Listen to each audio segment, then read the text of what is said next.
وبركاته. الحمد لله نحمده ونستعينه ونستغفره ونؤمن به ونتوكل عليه ونعوذ بالله من شرور أنفسنا ومن سيئات أعمالنا. من يهده الله فلا مضل له ومن يضلل فلا هادي له. وأشهد أن لا إله إلا الله وحده لا شريك له. وأشهد أن سيدنا وحبيبنا ومولانا محمدا عبده ورسوله الذي أرسل إلى الناس كافة بشيرا ونذيرا وداعيا إلى الله بإذنه وسراجا منيرا. أما بعد فقد قال الله تعالى في كلامه المجيد والفرقان الحميد: أعوذ بالله من الشيطان الرجيم. بسم الله الرحمن الرحيم.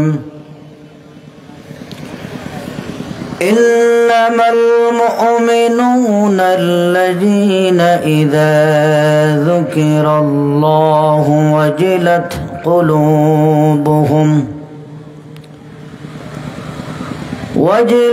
قلوبهم وإذا تليت عليهم آياته زادتهم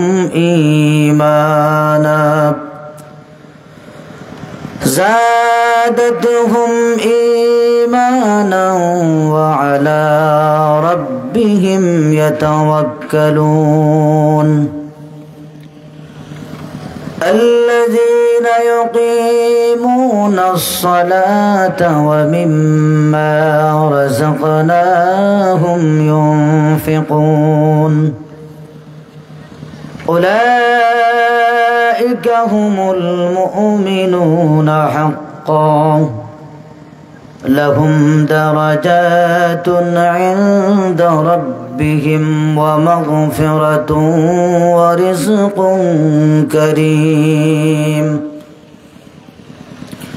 وقال تعالى في شان حبيبه: إن الله وملائكته يصلون على النبي يا أيها الذين آمنوا صلوا عليه وسلموا تسليما.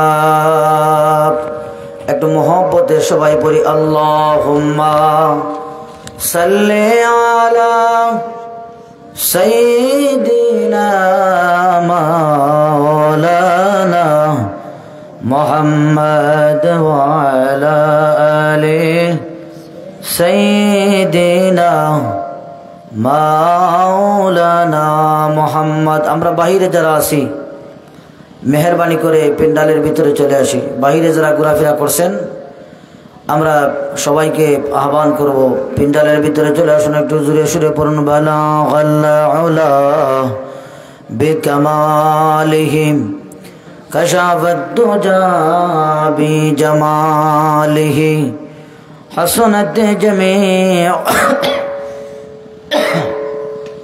খিসালিহি সাল্লু আলাইহি ওয়া আলিহি বালাগাল উলা বিকামালিহি কাশাফাদ-দুজা বিজামালিহি হাসানাত জামিউ ইলাহা ইল্লাল্লাহ লা ইলাহা ইল্লাল্লাহ হাসবি রাব্বি জাল্লাল্লাহ মা ফি ইল্লাল্লাহ নূর মুহাম্মদ সাল্লাল্লাহু লা ইলাহা ইল্লাল্লাহ লা ইলাহা ইল্লাল্লাহ লা ইলাহা ইল্লাল্লাহ লা ইলাহা ইল্লাল্লাহ লা ইলাহা ইল্লাল্লাহ লা ইলাহা ইল্লাল্লাহ মুহাম্মাদুর রাসূলুল্লাহ সাল্লাল্লাহু আলাইহি ওয়াসাল্লাম। খায়রগাঁও যুব সংঘের উদ্যোগে অত্র এলাকার অত্র গ্রামের মুর্দেগানদের মাগফিরাত কামনায় দ্বিতীয় বার্ষিক ইসালে সওয়াব ও দোয়ার মাহফিলের সম্মানিত সভাপতিবৃন্দ, আজকের মাহফিলের সম্মানিত প্রধান অতিথি, সম্মানিত প্রধান আকর্ষণ, আমন্ত্রিত উলামায়ে কেরাম, আমার সম্মুখে বসা মুরব্বিয়ান এজাম, নওজোয়ান ভাইরা, পর্দার অন্তরালে থাকা সম্মানিতা মা এবং বোনেরা, মহান আল্লাহ রাব্বুল আলামিনের শাহী দরবারে লাখো কোটি শুকর আদায় করি যে মহান রব্বুল আলামিন আজকের এই দ্বিতীয় বার্ষিক ইসালে সওয়াব ও দোয়া মাহফিলে আমাদেরকে আসার এবং বসার তৌফিক দিয়েছেন। মহান আল্লাহ রাব্বুল আলামিনের শাহী দরবারে শুকুর গুজারি সহ একটু শুকুর আদায় করি, সবাই পড়ি আলহামদুলিল্লাহ। আমরা বাহিরে অত্যন্ত মনোরম পরিবেশে আজকের এই মাহফিল, খুব একটা বেশি ঠান্ডাও নয়, এজন্যে আমরা আশা করব যুব সংঘের যে সমস্ত সদস্য ভাইয়েরা আছেন, মুরব্বিয়ানে কেরাম আছেন, দিনদার ইমানদার মুসলমানদেরকে আমরা আহ্বান করব মাহফিলে আসার জন্যে। আমরা অত্যন্ত সৌভাগ্যবান যে আমরা মুহাম্মদুর রাসূলুল্লাহ সাল্লাল্লাহু আলাইহি ওয়াসাল্লামের উম্মত।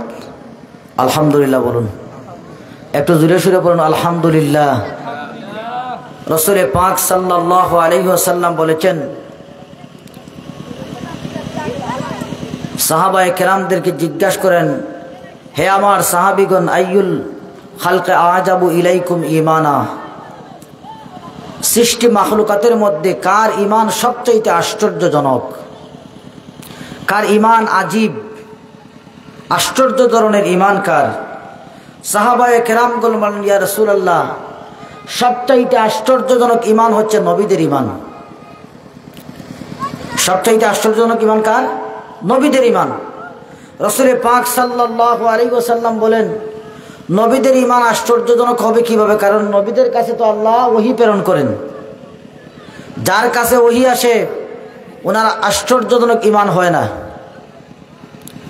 রাসূল পাক সাল্লাল্লাহু আলাইহি ওয়াসাল্লামের প্রশ্নের জবাবে সাহাবায়ে কেরামগণ বলেন, ইয়া রাসূলুল্লাহ, তাহলে সবচেয়ে আশ্চর্যজনক ঈমান হচ্ছে ফেরেশতাদের ঈমান।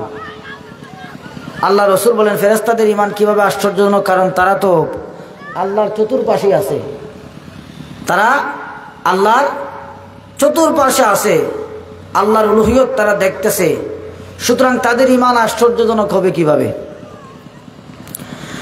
এবার সাহাবায়ে কেরামগণ বলেন, ইয়া রাসূলুল্লাহ, তাহলে সবচেয়ে আশ্চর্যজনক ঈমান হচ্ছে আমাদের ঈমান।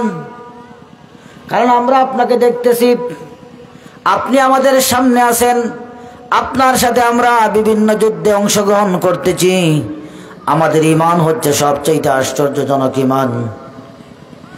রাসূল পাক সাল্লাল্লাহু আলাইহি ওয়াসাল্লাম বলেন, তোমাদের ঈমান আশ্চর্যজনক কিভাবে? কারণ তোমাদের সামনে তো আমি নবী আছি, তোমাদের ঈমান আশ্চর্যজনক না। সাহাবায়ে কেরামগণ বলেন, ইয়া রাসূলুল্লাহ, তাহলে আপনি বলুন কার ঈমান সবচেয়ে আজীব আশ্চর্যজনক?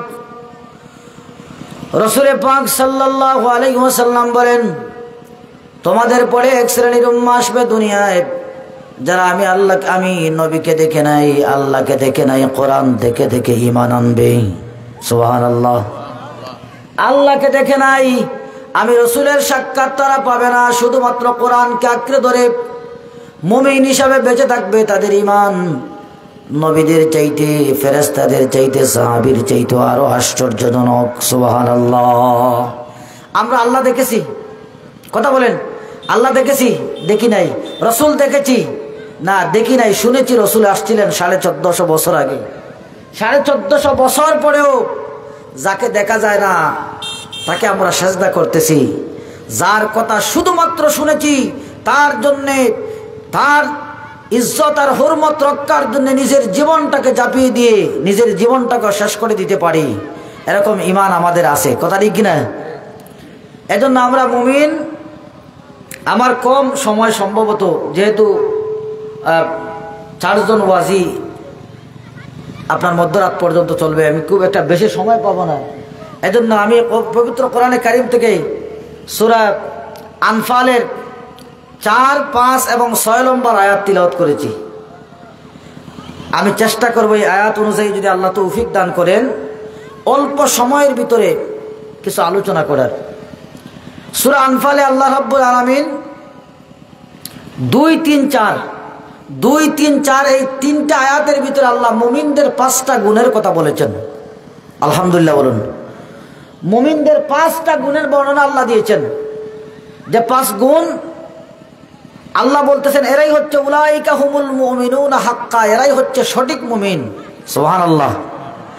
আমরা মুমিন হয়ে মরতে চাই না, শুধু মুসলমান হয়ে মরতে চাই। মুমিন মুসলমান হয়ে মরতে চাই। কথা ঠিক কিনা? শুধু মুসলমান না, মুমিন মুসলমান হয়ে আমরা দুনিয়া থেকে বিদায় হতে চাই। এই জন্য মুমিন হতে হলে আগে তো মুসলমান হওয়া লাগবে। মুমিন হতে হলে কি হওয়া লাগবে? মুসলমান হওয়া লাগবে। মুসলমান হওয়ার পরে 5টা গুণ যাদের ভিতরে আছে, তারা হচ্ছে, আল্লাহ বলতেছেন উলাইকা হুমুল মুমিনুনা হাক্কা, এরাই হচ্ছে সঠিক মুমিন। আল্লাহ রাব্বুল আলামিন সূরা আনফালের 2 নম্বর আয়াতে বলেন, ইন্নামাল মুমিনুনা আল্লাযীনা ইযা যুকিরাল্লাহু ওয়াজিলাত কুলুবুহুম। আল্লাহ রাব্বুল আলামিন বলেন, মুমিন সেই ব্যক্তি, ইযা যুকিরাল্লাহু ওয়াজিলাত কুলুবুহুম, যখন তার সামনে আল্লাহর কথা স্মরণ করা হয়, ওয়াজিলাত কুলুবুহুম, ওয়াজিলাত মানে খাফাত কুলুবুহুম, তার অন্তরের মধ্যে আল্লাহর ভয় সৃষ্টি হয়ে যায়। সুবহানাল্লাহ।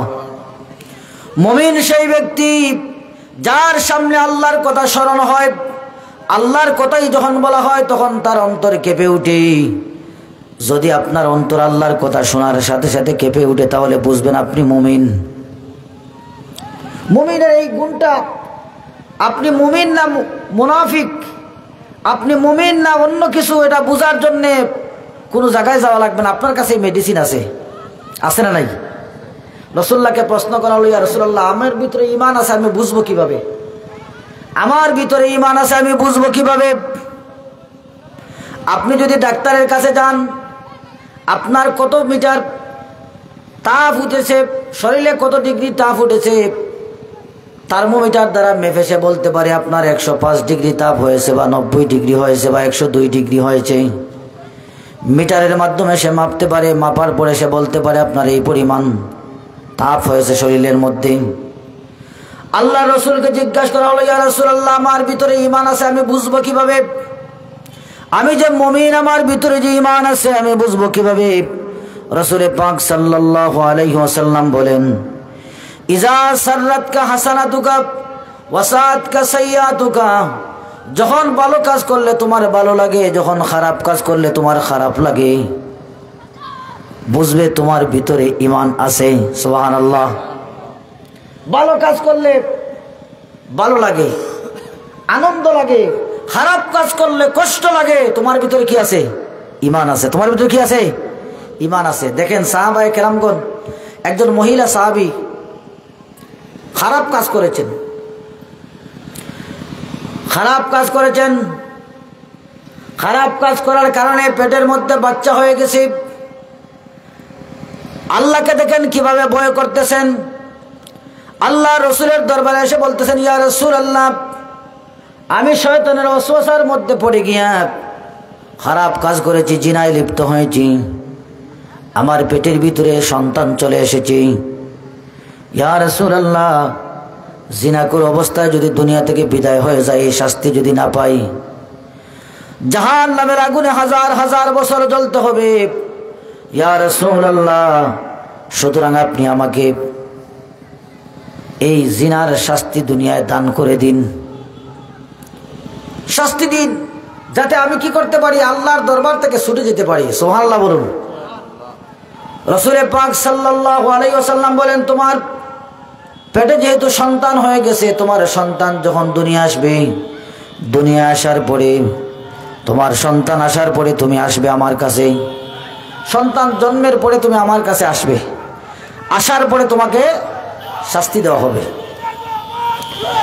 এই মহিলা রাসূল পাক সাল্লাল্লাহু আলাইহি ওয়াসাল্লাম, রাসূল পাক সাল্লাল্লাহু আলাইহি ওয়াসাল্লামের কাছ থেকে চলে গেলেন। রাসূল পাক সাল্লাল্লাহু আলাইহি ওয়াসাল্লামের কাছ থেকে চলে গেলেন। যাওয়ার পরে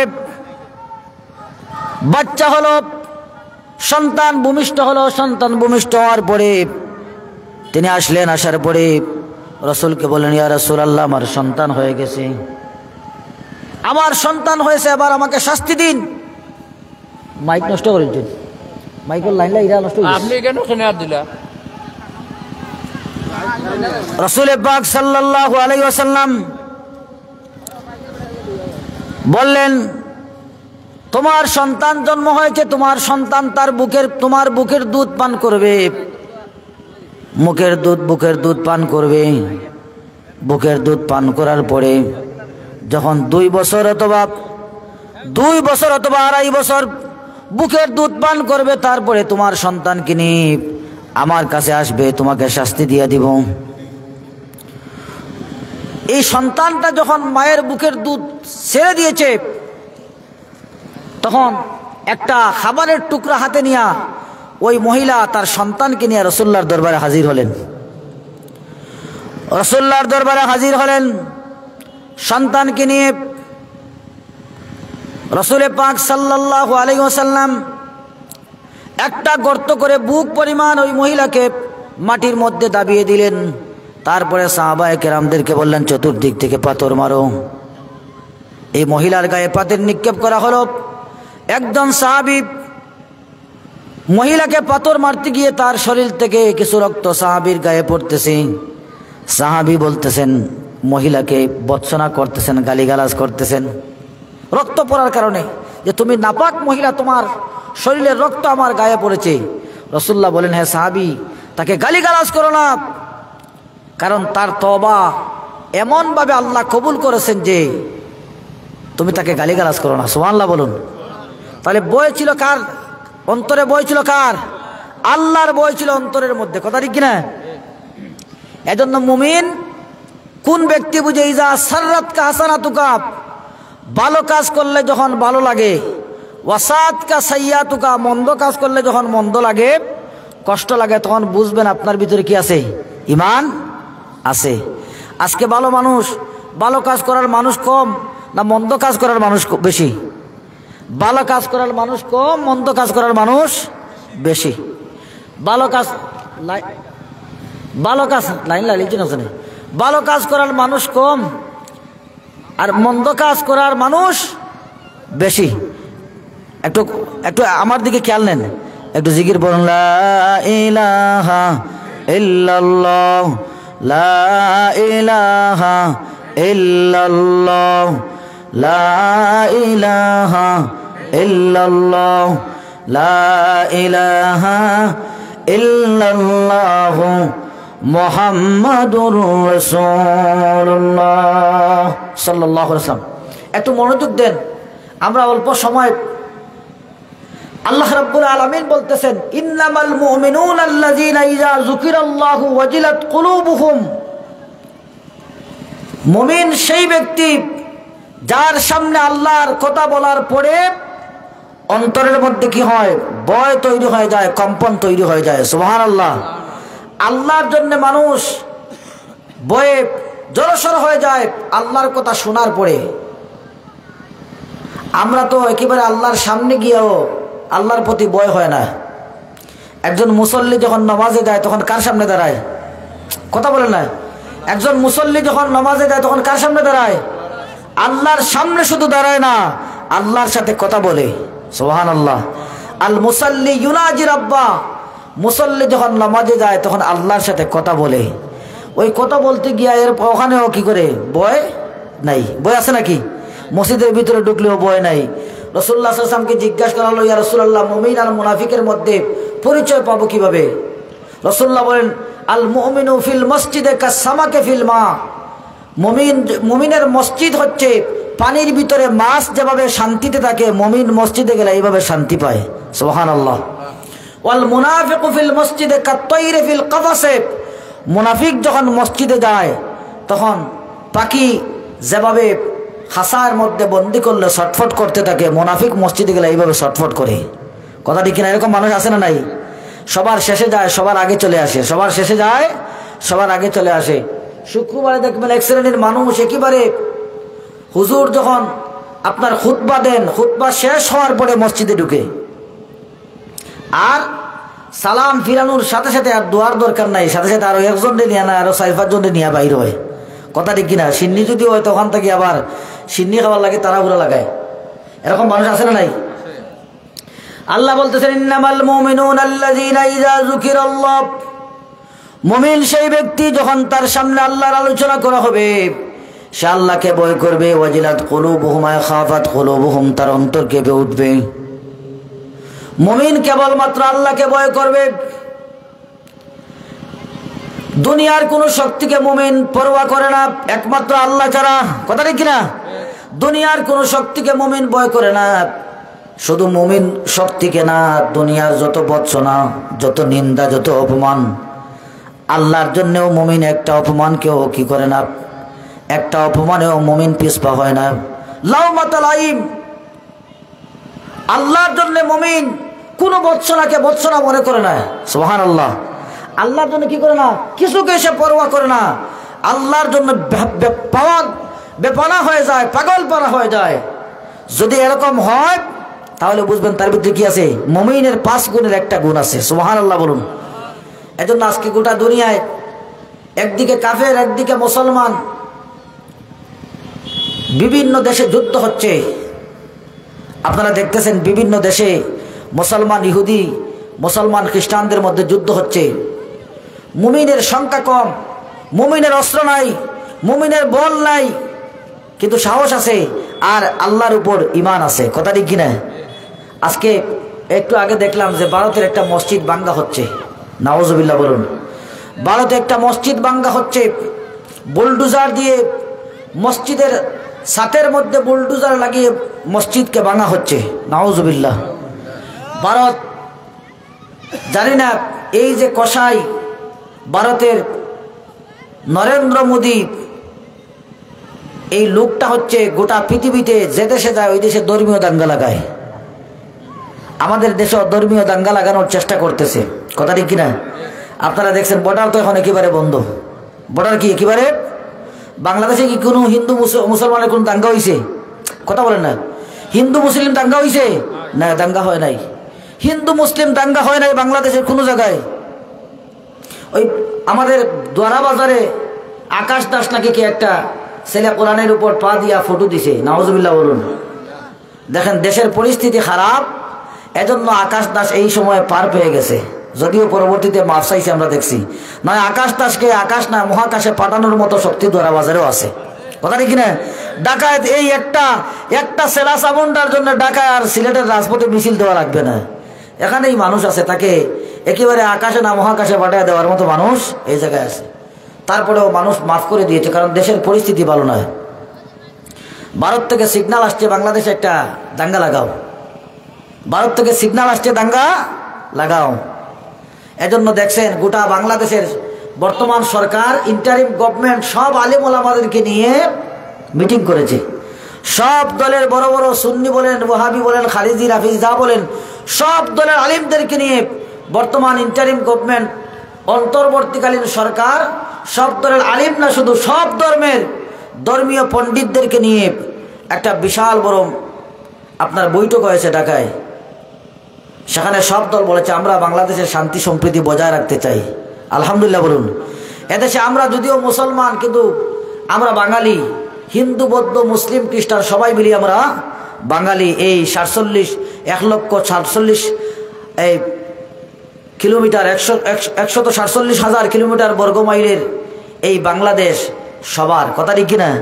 ওরা চাইতেছে বাংলাদেশকে তারা অস্থিতিশীল করবে, কারণ তাদের তাদের তাদের আসল মানুষ এখানে নাই, কথা ঠিক কিনা? তাদের মায়ার মানুষ এখানে নাই, এজন্য দেশকে অশান্ত করতে চায়। তারা বিভিন্ন বর্ডারে খুব বাজে আচরণ করতেছে আমাদের বর্ডার গার্ড বাহিনীর সাথে। বিভিন্ন জায়গায় তারা খুবই মারাত্মকভাবে আমাদের বিরুদ্ধে অবস্থান নিচ্ছে। তবে আলহামদুলিল্লাহ বাংলাদেশের সাথে ইতিপূর্বে 2001 সাল থেকে 2006 সাল পর্যন্ত 2 বার বর্ডারে বাংলাদেশ বিজিবির সাথে 2 বার তারা মুখোমুখি হয়েছিল, 2 বারই তারা পরাজিত হয়েছে। আলহামদুলিল্লাহ বলুন।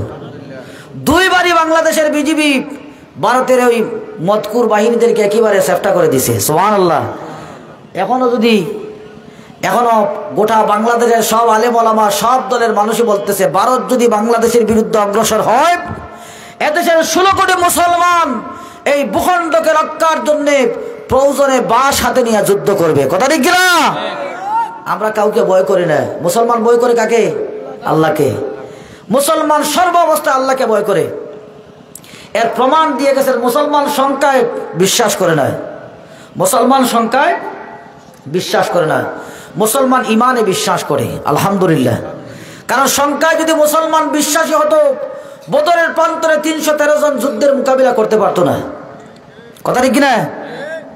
বদরের যুদ্ধে 313 জন, উহুদে 1000 পারতো না। কারণ সংখ্যায় মুসলমান বিশ্বাসী না, মুসলমান বিশ্বাসী ইমানের উপরে, আল্লাহর প্রতি ভয়ের উপরে, কথা ঠিক কিনা? ইমানের উপরে মুসলমান বিশ্বাস করে। রাসূলুল্লাহ মিটিং করেছেন বদরের প্রান্তরে সাহাবী কেরামদেরকে নিয়ে, কি করা যায়? 313 জন একদিকে 1000 করা যায় কি? কারণ কিছু সাহাবী দুর্বল, কিছু সাহাবী অসুস্থ, মক্কা থেকে হিজরত করে মদিনা আসছেন, বাড়িঘর নাই, অস্ত্র নাই। সাহাবায়ে কেরামদের মধ্যে 3টা দল হয়ে গেছে। এক দল বলতেছে, ইয়া রাসূলুল্লাহ আপনি বলছেন যুদ্ধ হবে না, আমরা 50 জনের সাথে লড়াই করব, সুতরাং আমরা এখানে 1000 চলে আসছে, 50 জনের বিরুদ্ধে লড়াই করার কথা আপনি বলছেন, 1000-এর সাথে আমরা পারবো না। আরেক দল বলতেছে আমাদের অস্ত্র কিছুই নাই, চলেন আমরা মদিনায় চলে যাই। নওজোয়ান যারা, যুবক যারা ইমানের টকবক করতেছে, ইমানের রশ্মি যাদের ভিতরে টকবক করতেছে, কিছু সংখ্যক সাহাবী বলেন, ইয়া রাসূলুল্লাহ আসছি যখন মোকাবিলা করে যাব, পিছনে ফিরবো না। সুবহানাল্লাহ বলুন। সাহাবায়ে কেরামগণ বলেন, ইকজি বিনা ইয়া রাসূলুল্লাহ হাইসুমা তাশা হাইসুমা আমারাকাল্লাহ। হে আল্লাহর রাসূল আপনি আমাদেরকে আদেশ দিন, যেভাবে আদেশ দিবেন, যেখানে আদেশ দিবেন, যে কাজ করার জন্য আদেশ দিবেন, আমরা সবগুলার সাথে সাথেই পালন করব। সুবহানাল্লাহ। ইন্না লা নাকুলু লাকা কামা ক্বালা বানু ইসরাঈল আলাইহি মূসা ইযহাব আনতা ওয়া রাব্বুকা ফাকাতিলা ইন্নাহা হুনা কাঈদুন। আমরা বলবো না মুসা আলাইহিস সালামের উম্মতের মতো। মুসা আলাইহিস সালামের উম্মত বলছিল আল্লাহ আর আপনি কি যুদ্ধ করেন, আমরা এখানে বসলাম। আমরা এই কথা বলবো না, বরং আমরা বলবো ইযহাব আনতা ওয়া রাব্বুকা ফাকাতিলা ইন্না মাআকুমা মুকাতিলুন। বরং আমরা বলবো হে রাসূল আপনি আর আল্লাহ যান, আমরাও আপনার সাথে আছি, আমরাও আপনাদের সাথে যুদ্ধ করব। সুবহানাল্লাহ। যুদ্ধ হলো মুসলমানরা জয়লাভ করেছে। সুবহানাল্লাহ বলুন। এজন্য মুসলমানদের ভয় কার জন্য? আল্লাহর জন্য। মুসলমানদের ভয় কার জন্য? ঈমান যদি আপনার ভিতরে থাকে, ভয় থাকবে আপনার আল্লাহর জন্য। 2 নম্বর গুণ,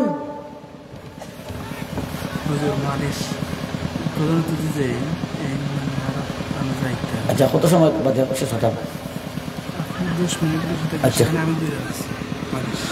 2 নম্বর, আল্লাহ রাব্বুল আলামিন বলেছেন ইন্নামাল মুমিনুনা আল্লাযীনা ইযা যুকিরাল্লাহু ওয়াজিলাত কুলুবুহুম ওয়া ইযা তুলিয়াত আলাইহিম আয়াতুহু যাদাতুহুম ঈমানা وعلى ربهم يتوكلون وإذا تليت عليهم آياته যখন তার সামনে আল্লাহর কোরআনের কালামের আয়াত তিলাওয়াত করা হয় জাদাতহুম ঈমানা ঈমান বেড়ে যায় সুবহানাল্লাহ বলুন কি হয় ঈমান বেড়ে যায় যখন এই আল্লাহর কালামের তিলাওয়াত শুনে মন পাগল পারা হয়ে যায় ঈমান বেড়ে যায় সুবহানাল্লাহ ঈমান বাড়ে না কমে একতলাফ আছে ঈমান বাড়ে না কমে আমাদের হানাফি মাযহাব মতো ইমাম আবু হানিফার মতো চাল ঈমানু ইয়াজিদু ওয়া ইয়ানকুসু ঈমান বাড়ে এবং ঈমান কমে তবে ঈমান শব্দটি ঈমান হচ্ছে বসিত ঈমান মূল ঈমান যেটা এটা বাড়েও না কমেও না ঈমানের লাইট ঈমানের পাওয়ার বাড়ে ঈমানের পাওয়ার কমে সুবহানাল্লাহ বলুন ঈমানের পাওয়ার বাড়ে ঈমানের পাওয়ার কমে ঈমান কিটা নাই মূল ঈমান যেটা এটা কমে না বাড়ে না ঈমানের পাওয়ার কমে ঈমানের পাওয়ার বাড়ে আল্লাহ বলতেছেন যে ওয়াইজা তুলিয়াত আলাইহিম আয়াতু জাদাতহুম ঈমানা যখন তাদের সামনে কোরআনের আয়াত তিলাওয়াত করা হয় ঈমান বেড়ে যায় ওমর ইবনুল খাত্তাব রাদিয়াল্লাহু তাআলা আপনারা সবাই জানেন ইসলাম ধর্ম গ্রহণ করেছেন কোরআনের আয়াত শুনে সুবহানাল্লাহ কোরআনের তিলাওয়াত শুনে গেছেন রাসূলুল্লাহকে শেষ করে দিবেন নিজেই শেষ হয়ে গেছেন সুবহানাল্লাহ গেছেন রাসূলকে হত্যা করবেন গিয়ে দেখেন কোরআনের আয়াত শুনছেন পাল্টে গেছেন কেমন ভাবে পাল্টেছেন আল্লাহ রাসূলের দরবারে গেছেন ইসলাম ধর্ম গ্রহণ করেছেন গ্রহণ করার পরে রাসূল পাক সাল্লাল্লাহু আলাইহি ওয়াসাল্লামকে হযরত ওমর বলতেছেন ইয়া রাসূলুল্লাহ আমি খাত্তাবের ছেলে ওমর মক্কায় আবার ইসলাম ধর্ম গ্রহণ করেছি মক্কায় মুসলমানদের উপরে বিরাট নির্যাতন হচ্ছে আপনিও নির্যাতনের শিকার হয়েছেন খাত্তাবের ছেলে ওমর আজকে ইসলাম ধর্ম গ্রহণ করেছে আপনার কি চাওয়া আছে আমি ওমর ইসলাম ধর্ম গ্রহণ করেছি আপনার মন কি চায় একটু বলেন সুবহানাল্লাহ আপনার মন এখন কি চায় আপনি কি করতে চান আমাকে আপনি কাজে লাগাতে পারেন আমি এমন একজন মানুষ যার সামনে মক্কার কোনো কাফির দাঁড়াতে পারে না সুবহানাল্লাহ আপনি কি চান আপনার মন কি চায় আমি এই মুহূর্তে আপনাকে করে দিব আল্লাহ রাসূল বলেন ওমর আমার মন চায় খানায় কাবায় 2 রাকাত নামাজ পড়বো কিন্তু মক্কার মানুষ কুরাইশের মানুষ তো আমাকে নামাজ পড়তে দিবে না সুবহানাল্লাহ বলুন কুরাইশের মানুষের আমাকে নামাজ পড়তে দিবে না আরে আপনারা ওয়াজে নাই লোক তাই আইলে ওষুধ নেই মক্কার মানুষ আমাদেরকে কি করবে না আমাকে নামাজ পড়তে দিবে না হযরত ওমর বলেন ইয়া রাসূলুল্লাহ ওই মাত্র একটু চাইলেন ওই সামান্য আপনি চাইছেন খানায় কাবায় নামাজ পড়বেন এটা তো বেশি কিছু না ওমরের জন্য চলেন এই মুহূর্তে আপনাকে নামাজ পড়ায় নিয়ে আসবো সুবহানাল্লাহ সময় লাগবে না আপনি এক অল্প চাইছেন আর তো বেশি কিছু চান নাই এই মুহূর্তে খানায় কাবায় নিয়ে আপনাকে নামাজ পড়াবো দেখবো কাফিরের বাচ্চা কোনটা ইয়া আমার সামনে দণ্ডমান হয় সুবহানাল্লাহ বলুন ঈমান বাড়ছে না কমছে কথা বলেন ঈমান বাড়ছে না কমছে ঈমান বেড়ে গেছে 2 লাইন ধরা হয়েছে এক লাইনের মাথায় হযরতে হামজা ইবনে আব্দুল মুত্তালিব আরেক লাইনের মাথায় হযরতে ওমর ইবনুল খাত্তাব মধ্যখানে রাসূল পাক সাল্লাল্লাহু আলাইহি ওয়াসাল্লাম খানায় কাবায় গিয়া নারে তাকবীর ধরে দিয়া তারা নামাজ পড়ার ব্যবস্থা করেছেন সুবহানাল্লাহ বলুন ঈমান বাড়ছে না কমছে ওয়াইজা তুলিয়াত আলাইহিম আয়াতুহু যাদাতুহুম ঈমানা তাহলে 2 নম্বর গুণ হচ্ছে ঈমান বাড়বে অনেক কোরআন যদি আপনি নাই পড়েন তাহলে ঈমান বাড়বে কোন জায়গা থেকে কোরআন যদি আপনি পড়তেই না পারেন পড়েন নাই কোরআন পড়েন নাই পড়া শুনতেও চাইতেছেন না নিজেও পড়তেছেন না ঈমান বাড়বে নাকি কথা বলেন না আমরা নিজে কোরআন পড়েও না নিজে কোরআন শুনেও না কোরআন পড়েও না কোরআন শুনেও না 3 নম্বর গুণ হচ্ছে ওয়ালা রাব্বিহিম ইয়াতাওয়াক্কালুন সর্ব অবস্থায় আল্লাহর উপরে ভরসা রাখবে সুবহানাল্লাহ সর্ব অবস্থায় ভরসা থাকবে কার উপরে আল্লাহর উপরে সর্ব অবস্থায় ভরসা থাকবে ওয়ালা রাব্বিহিম ইয়াতাওয়াক্কালুন আল্লাহর উপরে সর্ব অবস্থায় ভরসা থাকবে এজন্য আল্লাহর উপরে ভরসা রাখবে মুমিন যে সর্ব অবস্থায় আল্লাহর উপরে ভরসা রাখে সুবহানাল্লাহ মুমিন কার উপরে ভরসা রাখে কথা বলেন মুমিন কার উপরে ভরসা রাখে রাসূল পাক সাল্লাল্লাহু আলাইহি ওয়াসাল্লাম একটা গাছের ডালের মধ্যে তরবারি লটকাইয়া গাছের নিচে শুয়ে গেছেন গাছের নিচে শুয়ে আছেন একজন ইহুদি এসে রসুল্লাহর ওই গাছ থেকে রসুল্লাহর তরবারিখানা হাতে নিয়ে, রসুল ঘুমে ছিলেন, ঘুম থেকে জাগাইছে, জাগাইয়া বলতেছে, হে মোহাম্মদ মাইয়ামনাউকা মিন্নি, এই মুহূর্তে তোমাকে কে আমার হাত থেকে বাঁচাবে? কারণ তোমার হাত খালি, আমার হাতে তরবারি আছে, কে বাঁচাবে? আমার রসুল সাল্লাল্লাহু আলাইহি ওয়াসাল্লাম বলেন, আল্লাহ আমাকে বাঁচাবেন। সুবহানাল্লাহ বলুন। কে বাঁচাবে? যেই মুহূর্তে রসুল্লাহ বলেছেন আল্লাহ বাঁচাবে, সাথে সাথে তার হাত থেকে তরবারি পড়ে গেছে। সুবহানাল্লাহ বলুন। রসুল্লাহ এবার হাতে নিছেন, নিয়ে বলছেন, এখন বলো তো তোমাকে কে বাঁচাবে? এখন বলো তোমাকে কে বাঁচাবে? আমার আল্লাহ তো আমাকে বাঁচিয়ে দিয়েছেন, তোমাকে কে বাঁচাবে? বলতেছি, ইয়া রাসূলুল্লাহ, আমি বুঝতে পারি নাই, আপনি আমাকে মুসলমান বানান, আল্লাহ আমাকে বাঁচাবে, এইখানেও বাঁচাবে, ওইখানেও বাঁচাবে। সুবহানাল্লাহ বলুন। তো মুমিন সর্ব অবস্থায় ভরসা করবে কার উপরে? মুমিন এই বিশ্বাস থাকতে হবে, কুল হাসবি আল্লাহু আলাইহি ইয়াতাওয়াক্কালুল মুতাওয়াক্কিলুন। আল্লাহ বলেন, আপনি বলুন, কুল হাসবি আল্লাহ, আল্লাহ আমার জন্য যথেষ্ট। সুবহানাল্লাহ। আপনার যত বিপদ, যত মুসিবত, অভাব, অভিযোগ, রোগ, সুখ, যত কিছু আছে, প্রত্যেকটা ক্ষেত্রে আপনি ভরসা রাখবেন কার উপরে? আল্লাহর উপরে। ভরসা রাখবেন কার উপরে? এজন্য আল্লাহ রাব্বুল আলামিন বলেছেন, ওমাই ইয়াতাওয়াক্কাল আলাল্লাহি ফাহুয়া হাসবুহ। আল্লাহ রাব্বুল আলামিন বলেন, যে আমার উপর তাওয়াক্কুল করবে, যে আল্লাহর উপর তাওয়াক্কুল করে, সে আল্লাহ তার জন্য যথেষ্ট হয়ে যান। সুবহানাল্লাহ। আপনার কোনো অভাব অভিযোগ, আপনি আল্লাহর উপর তাওয়াক্কুল করেন।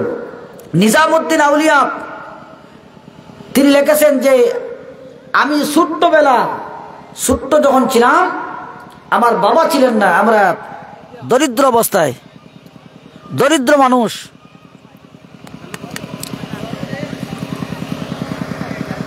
সাল্লাল্লাহু আলা মুহাম্মাদ সাল্লাল্লাহু আলাইহি ওয়াসাল্লাম, সাল্লাল্লাহু আলা মুহাম্মাদ সাল্লাল্লাহু আলাইহি। আমাদের আজকের মাহফিলের সম্মানিত প্রধান অতিথি অল্প কিছুক্ষণের ভিতরেই মাহফিলে তশরিফ আনবেন।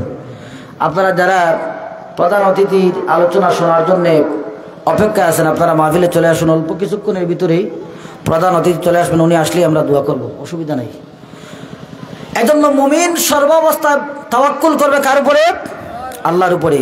নিজামুদ্দিন আউলিয়া বলেন, আমরা ছোট্টবেলা মাঝে মধ্যে আমাদের ঘরে খাবারের সংকট দেখা দিত, যেই দিন খাবারের সংকট দেখা দিত, মা তখন সকালবেলা বলতেন, আল্লাহ আজকে আমরা তোমার মেহমান। সুবহানাল্লাহ বলুন। আজকে কার মেহমান? তোমার মেহমান। যেই দিন আমার মা বলতেন, তোমার মেহমান আল্লাহ, আজকে আমাদের কোনো ঘরে খাবার নাই, এই দিন আমাদের ঘরে সবচাইতে ভালো খাবারের আয়োজন হতো। সুবহানাল্লাহ বলুন। তাহলে মুমিন যদি আল্লাহর উপর ভরসা করে, আল্লাহ খাওয়ানোর ব্যবস্থা করতে পারেন না? পারেন না? আল্লাহ পারেন। এজন্য মুমিন সর্ব অবস্থায় আল্লাহর উপরে তাওয়াক্কুল করবে। ওমান ইয়াতাওয়াক্কাল আলাল্লাহি ফাইন্নাল্লাহা আজিজুন হাকীম। আল্লাহ বলেন, ওমান ইয়াতাওয়াক্কাল আলাল্লাহ, যে তাওয়াক্কুল করে আল্লাহর উপর, ফাইন্নাল্লাহ, সে যেন জেনে রাখে আল্লাহ হচ্ছেন পরাক্রমশালী, আল্লাহ হচ্ছেন সর্বজ্ঞানী। সুবহানাল্লাহ বলুন। এজন্য আমরা আল্লাহর কাছে এই দোয়া করি, ওমা তাওফীকি ইল্লা বিল্লাহ আলাইহি তাওয়াক্কালতু ওয়া ইলাইহি উনীব। আমরা আল্লাহর কাছে এই দোয়া করি, আল্লাহ সর্ব অবস্থায় যেন তোমার উপর আমরা তাওয়াক্কুল করতে পারি। সুবহানাল্লাহ বলুন। আমরা তো তাওয়াক্কুল অনেক সময় আল্লাহর উপর থেকে অন্য জায়গায় চলে যায় না, কথা বলেন না? আপনার ছেলে বিদেশে গেছে, এবার আপনি বলেন, না আমার অমুকর দোয়ায় গেছে, বা আল্লাহ দিছেন না, অমুকর দোয়ায় কাম করছে, অমুকর দয়া হয়েছে, বাবায় দয়া করছেন, বাবার দয়ায় আমার ভুয়া ফাঁস হয়েছে। আল্লাহর দয়াটা একবারও মুখে দিয়ে আনেন না। এজন্য সর্ব অবস্থায় আপনি আল্লাহর উপর তাওয়াক্কুল করুন। 4 নম্বর গুণ হচ্ছে আল্লাযীনা ইউকিমুনাস সালাতা ওয়া মিম্মা রাযাকনাহুম ইউনফিকুন। যারা নামাজ আদায় করে এবং আল্লাহর দেওয়া রিজিক থেকে আল্লাহর রাস্তায় ব্যয় করে, ওলাই, এই 5টা গুণ হচ্ছে মুমিনের গুণ। আমরা এই 5টা গুণ অর্জন করতে রাজি আছি না? রাজি না? 1 নম্বর হচ্ছে আল্লাহর কথা স্মরণ হলে অন্তরে ভয় হবে। 2 নম্বর, কোরআনের তিলাওয়াত শুনলে ঈমান বাড়বে এবং আল্লাহর উপর সর্ব অবস্থায় তাওয়াক্কুল রাখবো, নামাজ প্রতিষ্ঠা করব এবং আল্লাহ রাস্তায় যে পরিমাণ আল্লাহ সম্পদ দিয়েছেন, সম্পদ থেকে আল্লাহ রাস্তায় ব্যয় করব।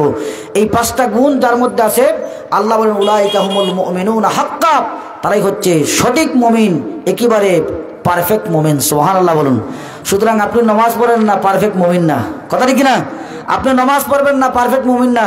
আপনি আল্লাহ রাস্তায় দান করবেন না, যে পরিমাণ যাকাতের টাকা আছে, আপনার ফিতরা আছে, জাকাত আছে, সাদকা আছে, এগুলা দিবেন না, আপনি পারফেক্ট মুমিন না। আমাদেরকে যেন আল্লাহ পারফেক্ট মুমিন হিসেবে কবুল করেন। সবাই বলেন আমিন। ওয়া আখির দাওয়ানা আলহামদুলিল্লাহি রাব্বিল আলামিন। সাল্লাল্লাহু আলা সাইয়্যিদিনা ওয়া মাওলানা মুহাম্মদ ওয়া আলা আলিহি ওয়া সাহাবিহি ওয়া সাল্লাম। সাল্লাল্লাহু আলা সাইয়্যিদিনা ওয়া মাওলানা মুহাম্মদ ওয়া আলা আলিহি ওয়া সাহাবিহি ওয়া সাল্লাম।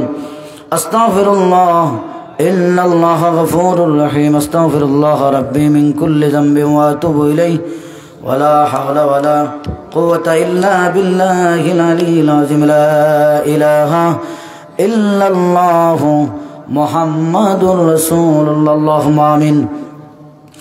ربنا ظلمنا أنفسنا وإن لم تغفر لنا وترحمنا لنكونن من الخاسرين. ربنا لا تزغ قلوبنا بعد إذ هديتنا وهب لنا من لدنك رحمة إنك أنت الوهاب. اللهم اغفر لنا ولوالدينا رب ارحمهما كما ربياني صغيرا. আল্লাহ, দ্বিতীয় বার্ষিক ইসালে সওয়াব দোয়া মাহফিলের আজকের এই আয়োজনকে তুমি কবুল আর মঞ্জুর করে নাও। আমাদের পক্ষ থেকে লাখ কোটি সালাত আর সালাম সোনার মদিনায় জনাবে মুহাম্মদুর রাসূলুল্লাহ সাল্লাল্লাহু আলাইহি ওয়াসাল্লামের রওজা পাকে পৌঁছে দাও। আয় আল্লাহ, যাদের আয়োজন, যাদের শ্রম আর গামে আজকের এই মাহফিলের আয়োজন হয়েছে, আল্লাহ তাদের প্রত্যেকের এই কাজগুলোকে তুমি নাজাতের জরিয়ে হিসেবে কবুল আর মঞ্জুর করে নাও। অত্র এলাকার, অত্র গ্রামের যত মুর্দেগান কবরের বাসিন্দা, আল্লাহ তামামের কবরকে তুমি জান্নাতের বাগান বানিয়ে দাও। আয় আল্লাহ, আমরা যারা উপস্থিত হয়েছি, আমাদের প্রত্যেকের জিন্দগির তামাম গুনাহ খাতাকে মাফ করে দাও। বিফদলি সুবহান রাব্বিকা রাব্বিল ইজ্জাতি আম্মা ইয়াসিফুন ওয়া সালামুন আলাল মুরসালিন ওয়া জাল আখির কালিমাতিনা ইনদাল মাউতি লা ইলাহা ইল্লাল্লাহু মুহাম্মাদুর রাসূলুল্লাহ। আসসালামু আলাইকুম।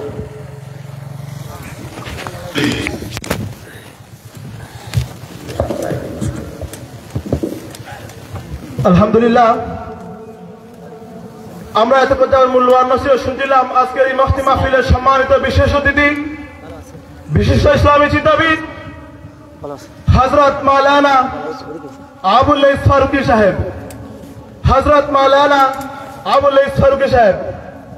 নারে তাকবীর, আল্লাহু আকবার, নারে রিসালাত, ইয়া রাসূলুল্লাহ। প্রধান বক্তার আগমন, শুভেচ্ছা স্বাগতম, শুভেচ্ছা স্বাগতম। প্রধান বক্তার আগমন, সিদ্দিকী সাহেবের আগমন, শুভেচ্ছা স্বাগতম, শুভেচ্ছা স্বাগতম। সিদ্দিকী সাহেবের আগমন আমাদের পক্ষ থেকে লাও সালাম শুভেচ্ছা, লাও সালাম শুভেচ্ছা আমাদের পক্ষ থেকে, পরিচালক কমিটির পক্ষ থেকে লাও সালাম শুভেচ্ছা।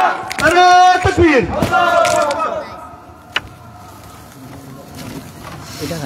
এই পর্যায়ে আপনাদের সম্মুখে মহামূল্যবান গুরুত্বপূর্ণ নসিহত পেশ করবেন আজকের মফতি মাহফিলের সম্মানিত প্রধান আকর্ষণ, সারা বাংলার আলম সৃষ্টিকারী জনপ্রিয় তরুণ বক্তা হযরত মাওলানা আব্দুল ওয়াদুদ সিদ্দিকী সাহেব হবিগঞ্জ। হযরত মাওলানা আব্দুল ওয়াদুদ সিদ্দিকী সাহেব হবিগঞ্জ।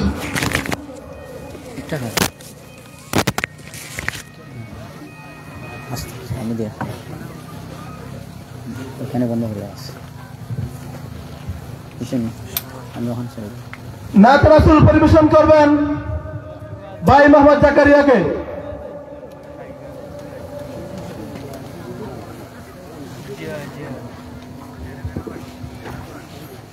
আসসালামু আলাইকুম ওয়া রাহমাতুল্লাহ। আমি তোমার প্রেমের ভিখারি ইয়া রাসূলুল্লাহ, আমি তোমার প্রেমের ভিখারি, আমি তোমার প্রেমের ভিখারি ইয়া রাসূলুল্লাহ ইয়া হাবিবাল্লাহ, আমি তোমার প্রেমের ভিখারি। তোমারি প্রেমের গো রাসূল নাই যে তুলনা, নাই যে তুলনা গো রাসূল নাই যে তুলনা, তোমারি প্রেমের গো রাসূল নাই যে তুলনা, নাই যে তুলনা গো রাসূল নাই যে তুলনা। তোমার প্রেমে জিন্দা হইল উস্তুনে হান্নানা ইয়া রাসূলুল্লাহ।